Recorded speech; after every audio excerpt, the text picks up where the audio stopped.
Hello everyone. आज का जो टॉपिक है वो आपने थंबनेल में देख ही लिया होगा कि ये एग फ्रीजिंग के बारे में है।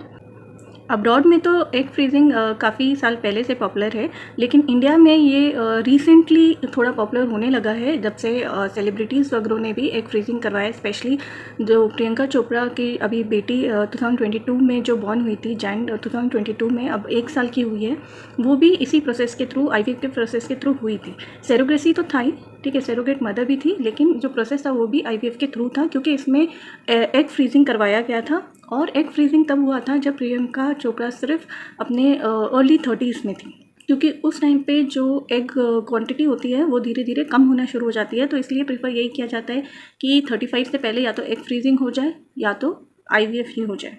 तो इतने सालों तक उनके जो एग्स थे वो फ्रीज थे, और जब उनकी शादी हुई तो उनके हस्बैंड के सीमेन के साथ जब वो लैब में फर्टिलाइज़ किया ऑलमोस्ट आफ्टर 10 ईयर्स, तो उसके बाद जो एम्ब्रियो बना वो एक सेरोगेट मदर के वूम में या यूट्रस में उसको इम्प्लांट कर दिया। लेकिन हाँ, ज़्यादातर केसेस में ऐसा नहीं होता है। ज़्यादातर केसेस में जो एम्ब्रियो होता है वो जो मदर होती है उसी के यूट्रस में डाला जाता है, पर उन्होंने सेरोगेसी ऑप्ट किया। ये दोनों वे में पॉसिबल होता है। तो पहले तो इस वीडियो में मैं आपको ये बताऊंगी कि एग फ्रीजिंग क्या होता है, सेकेंडली एग फ्रीजिंग का प्रोसेस या एग रिट्रीवल का प्रोसेस, और उसके बाद किन लोगों को एग फ्रीजिंग करवाना चाहिए और किन लोगों को नहीं करवाना चाहिए, उनको ज़रूरत नहीं है करवाने की, और lastly cost of egg freezing in India, मतलब इंडिया में एग फ्रीजिंग का क्या प्राइस है, इसको मैं ईयरली डिफाइन करूँगी, कितना पैसा अप्रॉक्स लग जाता है। पहले तो एग फ्रीजिंग क्या होता है, जैसे आपको पता है कि वुमेन्स में लिमिटेड नंबर ऑफ एग्स होते हैं और वो इन एग्स के साथ ही बॉर्न होती है, और जैसे जैसे हम मेच्योर होते हैं, हमारी एज बढ़ती है, ये एग्स का जो क्वांटिटी है वो कम होता जाता है। तो जब तक हम 30 में पहुंचते हैं, 90% ऑफ द एग जो है वुमेन लूज़ कर चुकी होती है।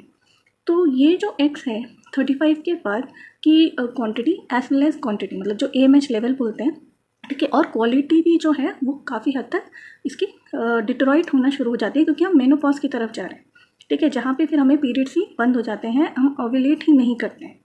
तो इसलिए ये प्रेफर किया जाता है कि 35 से पहले अगर बच्चे हो जाए या IVF हो जाए तो अच्छा रहता है, क्योंकि जिन लोगों को ऑलरेडी आजकल, क्योंकि आजकल तो वैसे भी फर्टिलिटी से रिलेटेड इश्यूज़ या इनफर्टिलिटी से रिलेटेड चीज़ें बहुत है ऑलरेडी, और मुझे भी खुद थी और मैंने अपना IVF करवाया था।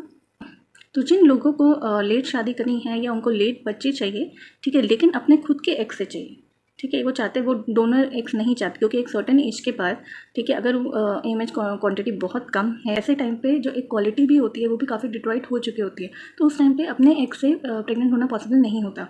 उस टाइम पे एक डोनर की हेल्प भी लेनी पड़ जाती है। तो जिनको ये नहीं चाहिए, जिनको चाहिए कि नहीं हमें अपने ही एग से किड्स चाहिए, तो वो लोग एग फ्रीजिंग 35 से पहले उनको करवा लेना चाहिए, या अगर 35 से भी ज़्यादा है उनकी एज तो भी ऐसा नहीं है कि वो अपने एग से प्रेग्नेंट नहीं हो सकते, वो भी एग फ्रीजिंग जल्द से जल्द करवा ले तो उनके लिए बहुत बेनिफिट रहेगा। तो एग फ्रीजिंग का प्रोसीजर क्या होता है, तो ये जो एग्स हैं, जो वुमेन हर महीने जो उनकी ओवरी से एग रिलीज़ होता है, तो बेसिकली एग रिलीज़ होता है, या आपने सुना होगा किसी के ट्विंस हो गए, ठीक है, नेचुरली ट्विंस अगर हुए हैं तो इसका मतलब उस वुमेन ने उस साइकिल में या तो एक से ज़्यादा एग रिलीज़ किए हैं या उनका एक ही एग 2 में स्प्लिट हो गया, जो आइडेंटिकल ट्विंस होते हैं। तो एग रिट्रीवल के लिए पहले तो एक लेडीज़ को ज़्यादा एग, मतलब स्टिमुलेशन के इंजेक्शंस लगते हैं, जिससे कि वो एक से तो कई ज़्यादा जो एग्स है वो रिलीज़ करे।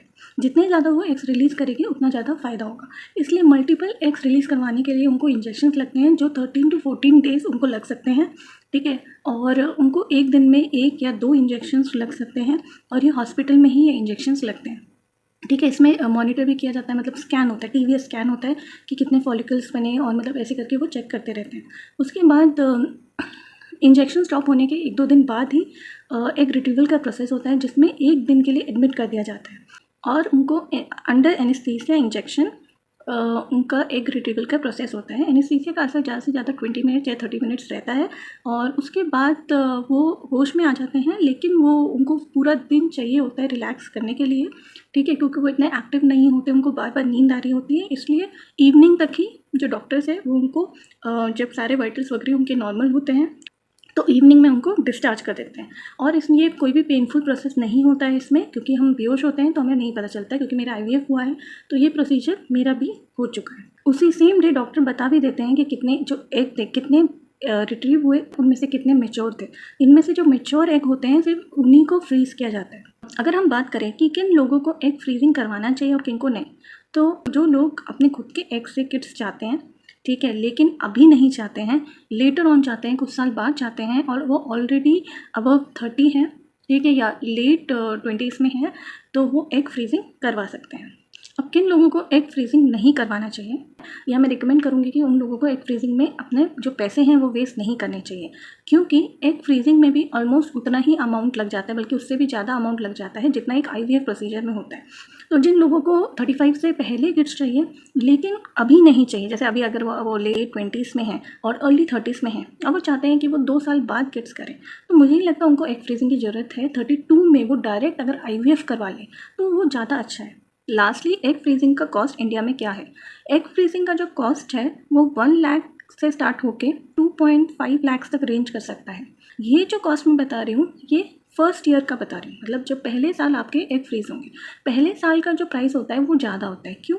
क्योंकि इसमें आपका एग रिट्रीवल का प्रोसीजर भी जुड़ा होता है। इसमें जो आपके इंजेक्शंस होते हैं एग रिट्रीवल से पहले, जो कि मैंने बताया था 13 या 14 डेज तक आपको लग सकते हैं, ठीक है, ये इंजेक्शंस इस पैकेज में इंक्लूडेड होते हैं। प्लस जिस दिन आपको हॉस्पिटल में रहना होता है, आप एडमिट कर लिया जाता है, जिस दिन आपका रिट्रीवल होता है उस दिन आपका हॉस्पिटल का चार्ज भी इसमें इंक्लूडेड होता है।